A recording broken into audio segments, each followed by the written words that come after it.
Hi hello सर्वांना नमस्कार. रेश्मी नाथ या मराठी चॅनलमध्ये तुमचे सर्वांचे स्वागत आहे. एक लग्न असेही भाग 70.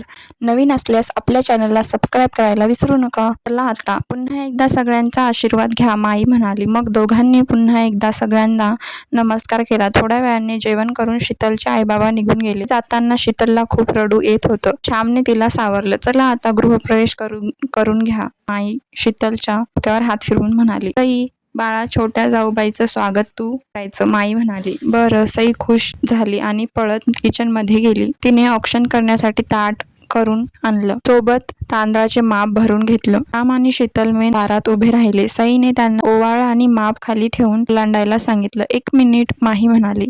आत्ता काय? राजू म्हणाला. उखाणा कोण घेणार? माही वाळ्यावर खाली उडवत म्हणाली. ते काय असतं? श्याम म्हणाला. भाई, बायकोचं नाव घ्यायचं असतं, तेही कविता करताना, माही म्हणाली. शीतल, माहीने लगेच जीभ चावली. Sorry boss. शीतल वहिनी, आधी तू घे, माही म्हणाली. मला नाही येत, शीतल म्हणाली. असं कसं घ्यावं लागेल, माही म्हणाली. हो बरोबर आहे, राजू म्हणाला. ओके. प्रेमरूपी दिव्यात लावते प्रीतीची वात. प्रेमरूपी दिव्यात लावते प्रीतीची वात. श्यामरावांचं नाव घ्यायला केली आजपासून सुरुवात, शीतल म्हणाली. वा वा, बहुत बढिया, राजू टाळ्या वाजून म्हणाला. श्याम, आता तू, सई म्हणाली. अजिबात नाही, भाईने कधी घेतलं होतं, श्याम एकदम म्हणाला. आणि सईला कसं तरीच वाटलं. त्याचं लग्न कसं झालं होतं ते सगळ्यांना माहीत होतं. तिचा पडलेला चेहरा बघून देवांशला खूप वाईट वाटलं आणि त्याने तिच्यासाठी एक सुंदर गीताच्या ओळी म्हणल्या. कधी हसणार आहे, कधी रडणार आहे, मी सारी जिंदगी माझी तुला जपणार आहे. तुझे सारे उन्हाळे हिवाळे पावसाळे, मी सोबत हात कायमचा तुझा धरणार आहे. सारी जिंदगी माझी तुला जपणार आहे. कधी वाट काचा, कधी खळगेनी खाचा, तुझ्या आधी तिथे पाय हा पडेल माझा. तू स्वप्न पाहत जाना, तू बस खुशीत राहना. माझ्याही वाटायचे हे तुला सारे. सारी जिंदगी माझी तुला जपणार आहे. कधी सगळ्यात आहे, कधी आपल्यात आहे, ही माझी काळजी सारी तुला पुरणार आहे. कधी असणार आहे, कधी नसणार आहे, तरीही आरशात मी तुझ्या दिसणार आहे. मी सोबत हात कायमचा तुझा धरणार आहे. मी सारी जिंदगी माझी तुला जपणार आहे. या ओळीतून देवांशने त्याचे सगळं प्रेम भाव व्यक्त केले. ऐकून सई खूप खुश झाली. तिच्या डोळ्यात पाणी येत होतं. वा भाई, एक नंबर, माही श्याम एकसाथ म्हणाले. सगळे भाऊक झाले होते. आता सई वहिनी, माही डोळे पुसत म्हणाली. मी? सई आश्चर्याने म्हणाली. हो, भाईने तुझ्यासाठी इतकं छान गाणं म्हणलं, आता 4 ओळी तू पण त्यांच्यासाठी म्हण, माही म्हणाली. माहीने देवांशकडे पाहिलं. देवांश तिच्याकडे एकसारखा बघत गालात हसत होता. नको चंद्र तारे, फुलांचे पसारे, थे मी रुसावे, थे तू असावे, तुझ्या बावलानी मी स्वप्नात यावे, नजरेत तुझ्या स्वतःला पहावे, जिथे सावली दूर जाते जराशी, तिथे हात तू हाती घेशील ना, मला साथ देशील ना, माझाच राहशील ना. सई त्याच्या डोळ्यात पाहून म्हणाली. त्याने डोळ्यांनीच तिला ए होईना बात. राजू जोरजोरात टाळ्या वाजवून म्हणाला. 1 नंबर. चला आता, श्याम म्हणाला. थांब, तू नाव घेतल्याशिवाय अजिबात आत यायचं नाही, माही कमरेवर हात ठेवून म्हणाली. श्यामने बारीक तोंड केलं. पटकन, भाई उशीर होतोय, माही म्हणाली. प्रेम म्हणजे दोन मनांना जोडणारा पूल. शीतलच्या बोलक्या डोळ्यांनी घातली मला भूल. श्याम मिचकावत म्हणाला. छान, आता या आत, माई म्हणाली. शीतल हळूच माप ओलांडून आत आली. मग देवघरात जाऊन सगळ्या देवांना नमस्कार करून पुन्हा एकदा मोठ्यांचा आशीर्वाद घेतला. उद्या सत्यनारायण पूजा झाल्यावर तुम्हाला एकत्र राहता येईल. तोपर्यंत सई आणि माही तुम्ही शीतल सोबत गेस्ट रूम मध्ये थांबा, माई म्हणाली आणि रूम मध्ये निघून गेली. ते ऐकून देवांशचा चेहरा पडला. बिचारा दिवसभर सगळं ठीक करता करता त्याच्या नाकी नऊ आले होते. रात्री छान बायकोच्या मिठीत झोपून प्रेम करायची वेळ जवळ आली होती आणि त्यात माईने व्यत्यय आणलं.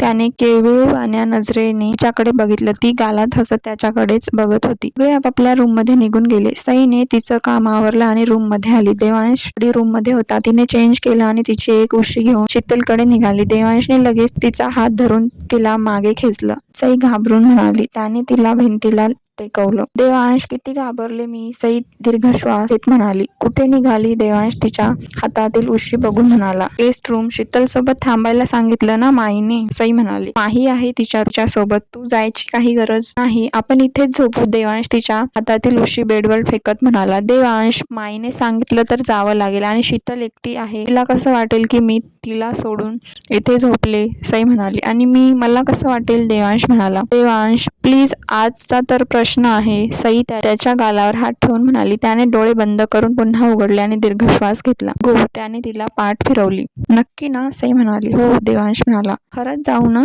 सई म्हणाली. हो, देवांश म्हणाला. मला नीट झोप येईल ना, सई म्हणाली.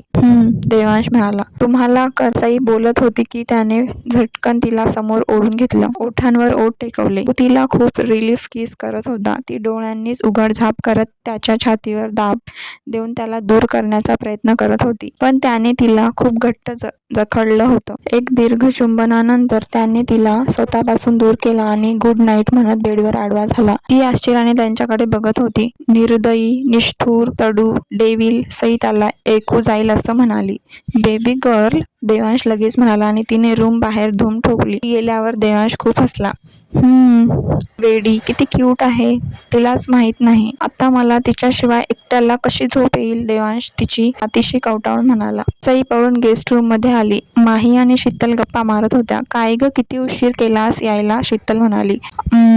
ते, सई अडखळत म्हणाली. भाईने लवकर सोडलं नसेल, हो ना वहिनी, माही खट्टाळ हसत डोळे मिचकवत म्हणाली. ओ, म्हणूनच मॅडमचे ओठ इतके लाल झालेत, शीतल म्हणाली. मग माही आणि शीतल दोघे तिला बघून हसत होत्या. असं काही नाहीये, खाली खूप काम होती, ती आवरताना वेळ गेला, सई बेडवर बसून म्हणाली.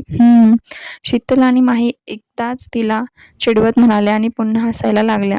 झोपा आता, गुड नाईट. सईने बेडवर आडवं होत डोक्यावर पांघरून घेतलं. 2 तास असेच निघून गेले. देवांशला एकट्याला एवढ्या मोठ्या बेडवर अजिबात झोप येत नव्हती. तो सारखा इकडून तिकडे कूस बदलत होता. त्याला राहून राहून सईची आठवण येत होती. रोज तिला भरभरून प्रेम करत मिठीत घेऊन झोपायची सवय जी लागली होती. शेवटी तो वैतागून उठला आणि दीर्घ श्वास घेत गेस्ट रूम मध्ये गेला. गेस्ट रूम मध्ये हलका नाईट बल्ब सुरू होता. त्या तिघी छान गाढ झोपल्या होत्या. तिघींनी तोंडावरून पांघरून घेतलं होतं, त्यामुळे नेमकं कोण कुठे झोपलं आहे ते ओळखायला येत नव्हतं. यार, यातली बेबी गर्ल कोणती, देवांश डोकं खाजवत हळूच पुटपुटला. मीही मगापासून तोच विचार करतोय, देवांशच्या कानात हळूच आवाज आला. देवांशने दचकून पाहिलं तर त्याच्या बाजूला श्याम उभा होता. इडियट, तू इथे काय करतोयस, देवांश त्याला रोखून बघत हळूच आवाजात म्हणाला. तेच जे तू करतोयस भाई, श्याम हळूच म्हणाला. मी माझ्या बायकोला घ्यायला आलोय, देवांश म्हणाला. मीही माझ्या बायकोला घ्यायला आलोय. विसरलास का, शीतल माझी बायको आहे, श्याम म्हणाला. यू फूल, तुमचा सत्यनारायण कुठे झालाय,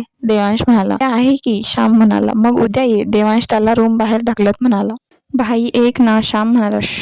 आवाज करू नको, आता गप्प रूम मध्ये जाऊन शहाण्या बाळासारखं झोपायचं. तू जर परत इकडे आलास तर माईला सांगून तुझा सत्यनारायण 8 दिवस पुढे ढकलेन. Don't be smart. CCTV camera guest room मध्ये पण आहे, देवांश श्यामकडे रोखून बघत म्हणाला. ओके ओके, जातोय, तू पण तुझ्या रूम मध्ये जा. Don't be smart. CCTV camera guest room मध्ये पण आहे, श्याम म्हणाला. तुझ्यात तर, देवांश म्हणाला. श्याम त्याच्या रूम मध्ये पळून गेला. देवांश पुन्हा गेस्ट रूम मध्ये आला आणि बेडच्या डाव्या साईडला गेला. तो तोंडावरील पांघरून हळूच उघडून बघणार की जीजू, इट्स मी, शीतल म्हणाली. ताई त्या साईडला आहे, शीतल म्हणाली. ओ सॉरी सॉरी, देवांश म्हणाला. It's okay, good night, Sheetal म्हणाली. गुड नाईट, देवांश गालात हसला आणि हसत म्हणाला आणि बेडच्या दुसऱ्या साईडला जाऊन सईला दोन्ही हातावर उचलून घेतला आणि त्यांच्या रूम मध्ये आणलं. त्याने तिला बेडवर नीट झोपवलं आणि तिच्या बाजूला येऊन तोही तिला मिठीत घेऊन झोपला. सईने जांभळे देत डोळे उघडले. देवांश बिलगून तिला झोपती त्याला पाहून गोड असली आणि लगेच गोंधळून आजूबाजूला पाहिलं. मी इथे कशी आली, सई विचार करत स्वतःशीच म्हणाली. झोपेत तर चालत नव्हते ना, सई डोळे मोठे करून स्वतःशी म्हणाली. ते क्यूट एक्सप्रेशन आणि सिली बोलणं ऐकून देवांश हसायला लागला. तिने बारीक डोळे करून संशयाने त्याच्याकडे बघितलं. तुम्ही घेऊन आलात ना मला इथे, म्हणाली. अजिबात नाही, तूच आलीस, देवांश म्हणाला. खोटं, तुम्हीच आणलंय, सई त्याच्या छातीवर तापट मारून म्हणाली. हो, मीच आणलंय, देवांश हसत म्हणाला. का, सई म्हणाली. मला झोप येत नव्हती, देवांश म्हणाला. का, सई म्हणाली.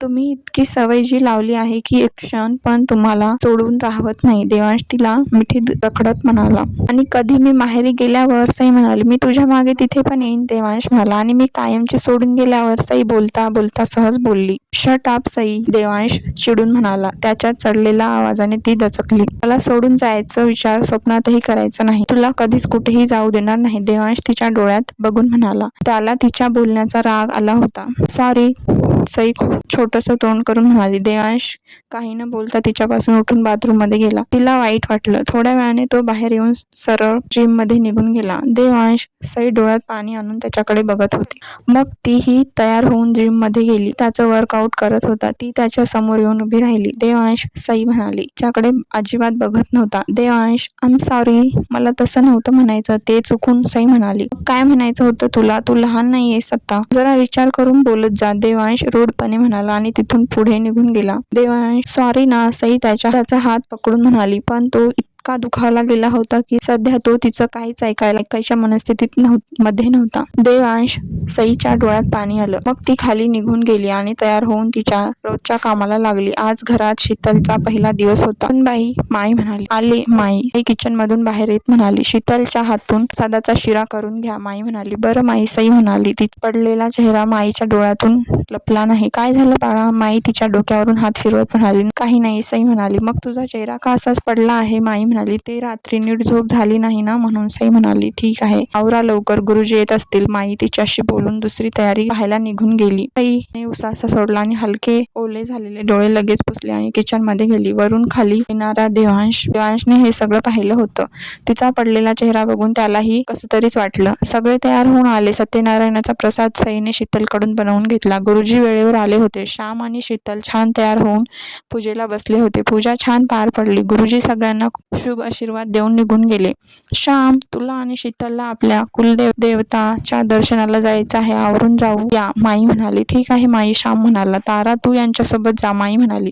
मी नाही हा माई, मागच्या वेळी एवढ्या पायऱ्या चढून गेल्याने खूप पाय दुखले होते, मी नाही जाणार, तारा म्हणाली. तारा, तुझ्यासाठी पालखीची व्यवस्था होईल, माई म्हणाली. मग ठीक आहे, तारा म्हणाली. वहिनी तू पण चल ना, श्याम म्हणाला. मी, सई म्हणाली. हो सई, तू पण चल, शीतल खुश होत म्हणाली. सोनाली तिच्याकडे रोखून बघत होती. सॉरी जाऊबाई, तुम्ही पण चला ना आमच्यासोबत, शीतल सोनालीकडे बघून म्हणाली. श्याम माही तोंडावर हात ठेवून हसत होते. नाही नको, घरी अजून खूप कामं आहे, संध्याकाळी पार्टी पण आहे, त्याची तयारी करायची आहे, सई म्हणाली. सुनबाई, तुझी जायची इच्छा असेल तर जा, काम पूर्ण करायला आम्ही बाकीचे आहोत की, माई म्हणाली. नाही नको, तुम्ही जाऊन या, सई म्हणाली आणि तिच्या रूम मध्ये निघून गेली. वहिनीला काय झालं? श्याम म्हणाला. माहित नाही, माही म्हणाली. देवांशचं कडे पूर्ण लक्ष होतं. तो बोलत नाही म्हणून ती किती नाराज झाली होती. बरं माई, मी ऑफिस मध्ये निघतोय, देवांश म्हणाला. संध्याकाळी पार्टीला लवकर या, माई त्याच्या चेहऱ्यावरून हात फिरून म्हणाली. हो, देवांश म्हणाला. देवांश बॅग घेण्यासाठी रूम मध्ये आला. सई रूम मधील आवरत होती. देवांशला तिला बोलायचं होतं पण आता ती त्याच्याकडे बघत नव्हती. सई, माझी रुमाल,